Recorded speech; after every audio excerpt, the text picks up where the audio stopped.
사도신경으로 우리의 신앙을 고백하도록 하겠습니다. 나는 전능하신 아버지 하나님, 천지의 창조주를 믿습니다. 나는 그의 유일하신 아들, 우리 주 예수 그리스도를 믿습니다. 그는 성령으로 잉태되어 동정녀 마리아에게 나시고 본디오 빌라도에게 고난을 받아 십자가에 못 박혀 죽으시고 장사된 지 사흘 만에 죽은 자 가운데서 다시 살아나셨으며 하늘에 오르시어 전능하신 아버지 하나님 우편에 앉아 계시다가 거기로부터 살아있는 자와 죽은 자를 심판하러 오십니다. 나는 성령을 믿으며 거룩한 공교회와 성도의 교제와 죄를 용서받는 것과 몸의 부활과 영생을 믿습니다. 아멘. 오늘 본문에서는 그 하만의 조서가 반포된 이후에 모르드게가 슬픔과 통곡으로 그 조서에 대해 반응하고 있는데요. 그리고 왕궁에 있는 에스더를 향해서 민족을 위한 그런 결단을 하라고 요구합니다. 에스더는 처음에는 두려워했지만 결국에는 금식과 기도를 요청하면서 죽으면 죽으리이다 라는 고백으로 소명을 받아들입니다. 그래서 오늘 이 말씀은 인간의 연약함과 하나님의 섭리가 만나는 그 부분으로 볼 수가 있습니다. 이렇게 에스더서는 하나님의 이름이 직접적으로 나오지는 않지만 그 구절들 속에서 하나님의 손길이 얼마나 깊이 새겨져 있다는 것을 우리에게 다시 한번 보여주고 있는데요.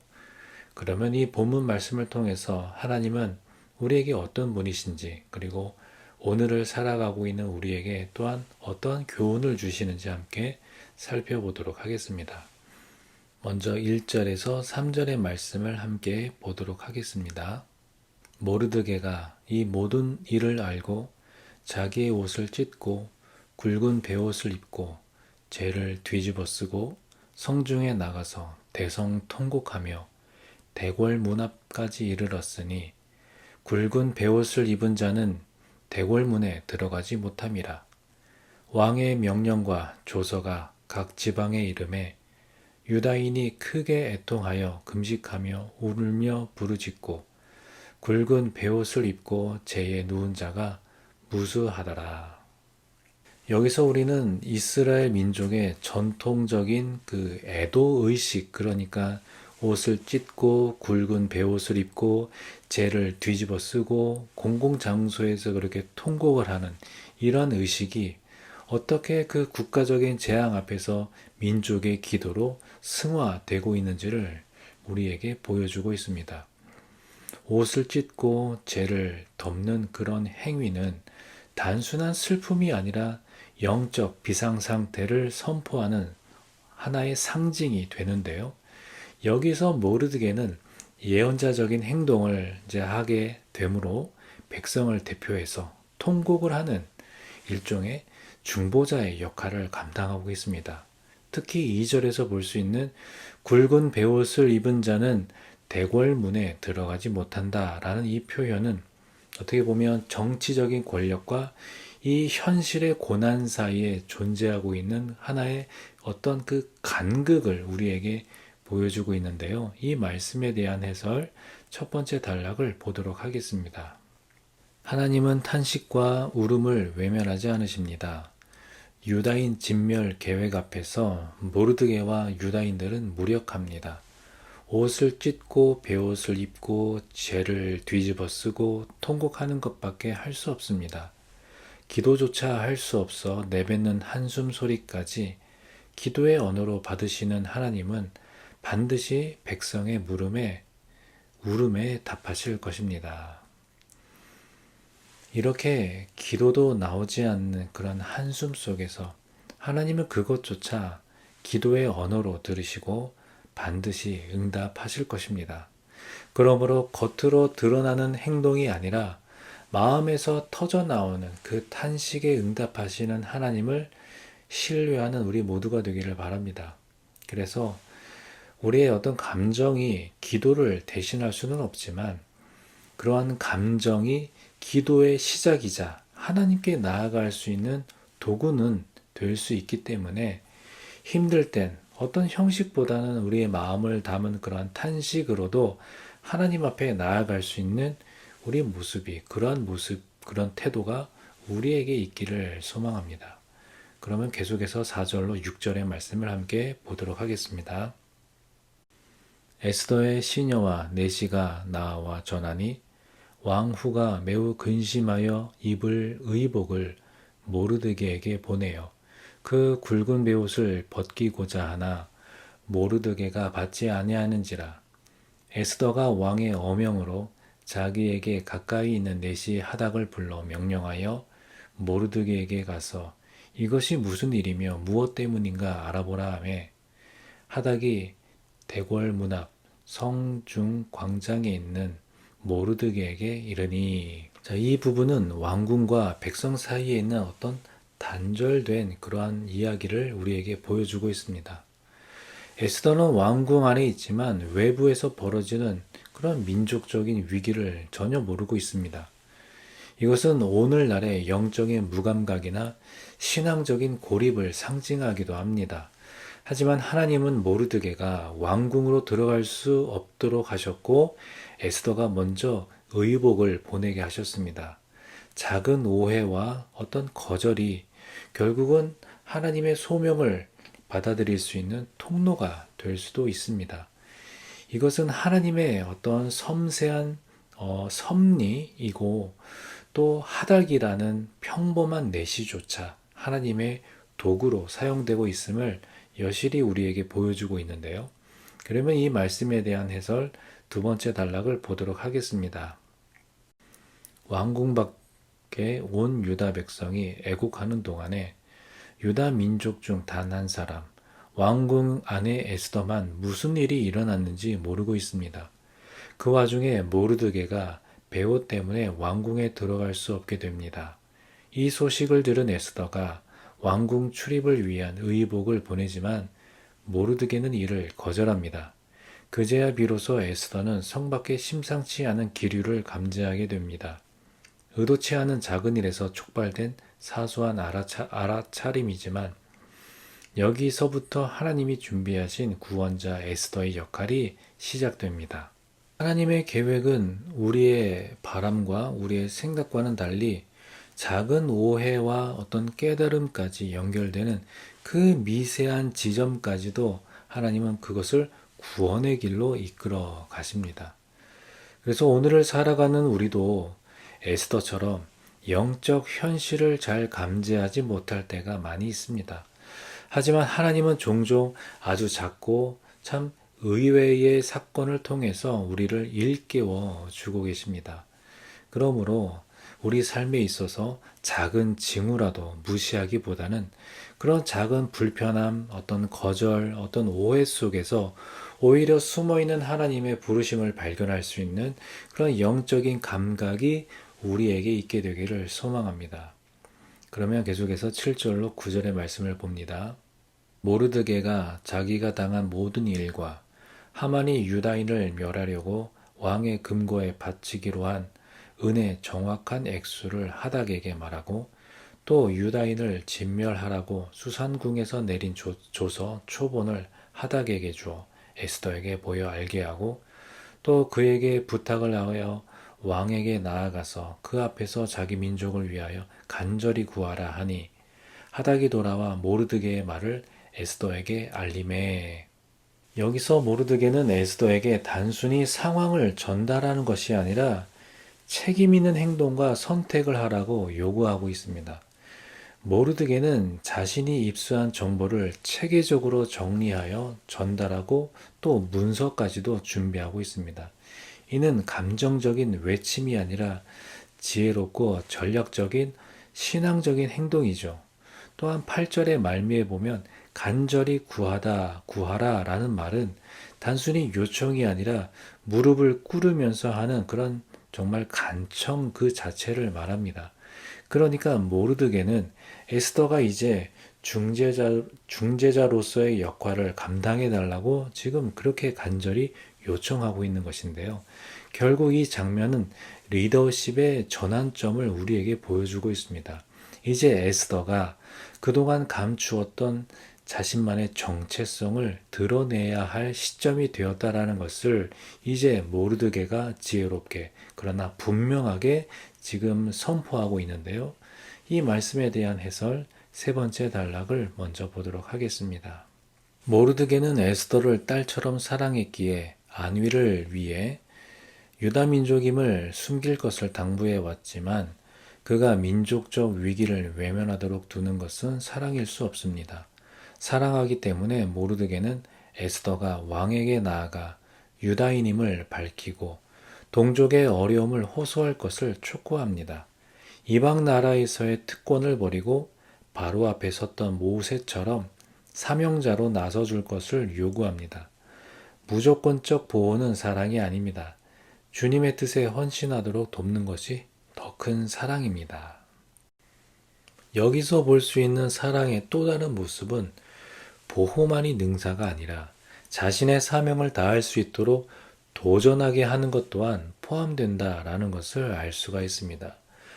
그러니까 가족이나 가까운 사람을 정말로 사랑한다면 그냥 위로만 할 것이 아니라 하나님의 뜻을 향해서 헌신할 수 있도록 권면할 수 있어야 한다라는 말입니다.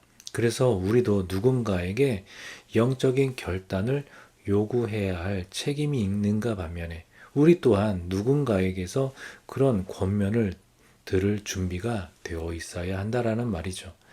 이처럼 오늘의 삶의 현장에서 하나님의 참된 사랑을 전하는 복된 우리의 삶이 될 수 있기를 소망합니다. 자, 계속해서 10절로 17절까지의 말씀을 함께 보도록 하겠습니다. 에스더가 하닥에게 이르되 너는 모르드게에게 전하기를 왕의 신하들과 왕의 각 지방 백성이 다 알거니와 남녀를 막론하고 부름을 받지 아니하고 안뜰에 들어가서 왕에게 나아가면 오직 죽이는 법이요 왕이 그 자에게 금규를 내밀어야 살 것이라. 이제 내가 부름을 입어 왕에게 나아가지 못한 지가 이미 30일이라 하라 하니라. 그가 에스더의 말을 모르드게에게 전하매 모르드게가 그를 시켜 에스더에게 회답하되 너는 왕궁에 있으니 모든 유다인인 중에 홀로 목숨을 건지리라 생각하지 말라. 이때에 네가 만일 잠잠하여 말이 없으면 유다인은 다른 데로 말미암아 노임과 구원을 얻으려니와 너와 내 아버지 집은 멸망하리라. 네가 왕후의 자리를 얻은 것이 이때를 위함이 아닌지 누가 알겠느냐 하니 에스더가 모르드게에게 회답하여 이르되 당신은 가서 수산에 있는 유다인을 다 모으고 나를 위하여 금식하되 밤낮 3일을 먹지도 말고 마시지도 마소서.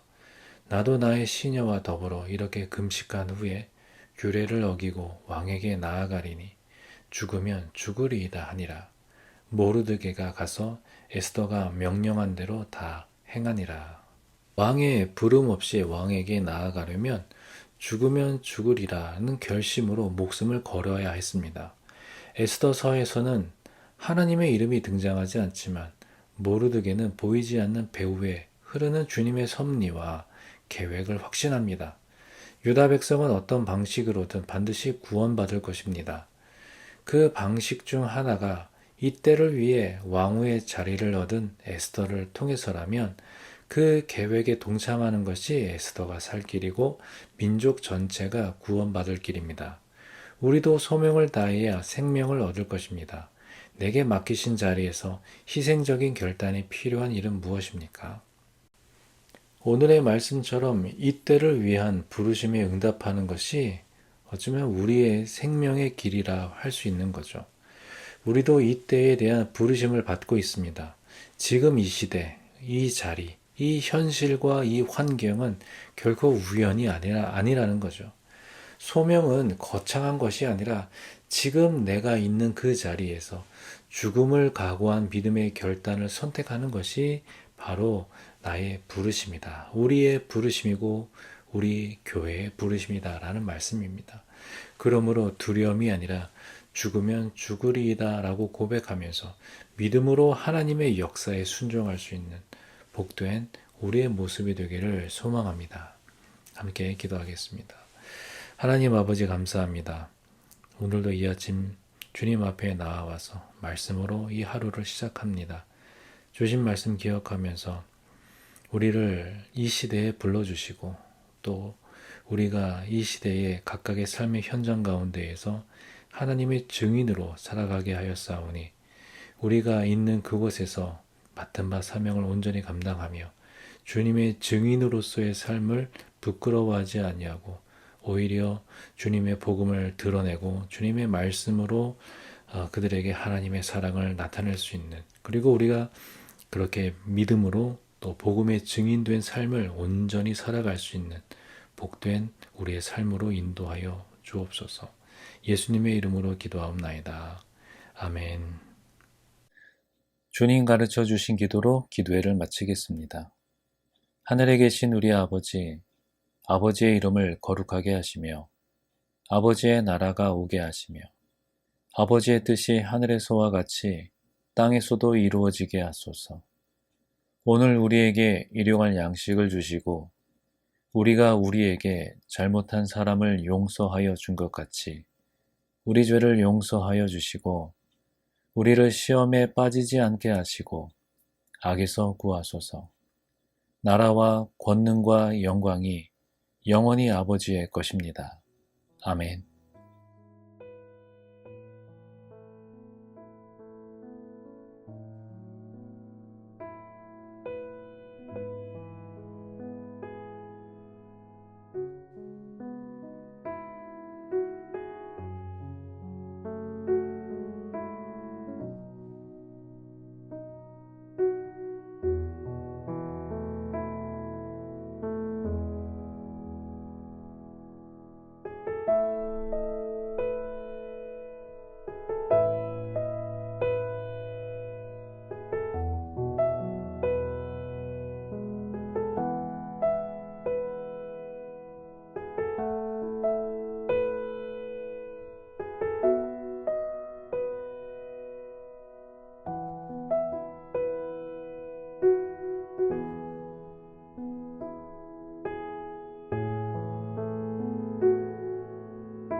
주야 나라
중에